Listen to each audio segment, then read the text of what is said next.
விடுமுறை தினத்தையொட்டி சென்னை மலர் கண்காட்சியில் வழக்கத்தை விட கூட்டம் அதிகரித்தது.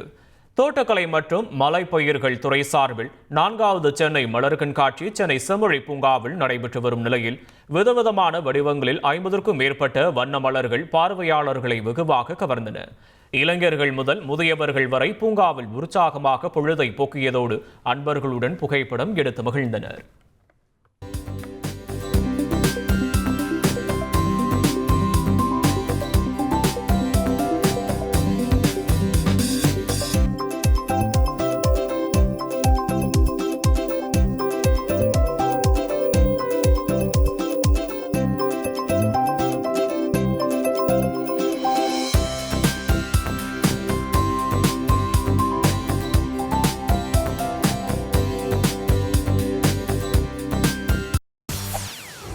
செய்திகளை உடனுக்குடன் தெரிந்து கொள்ள உடனே சப்ஸ்கிரைப் பண்ணுங்க.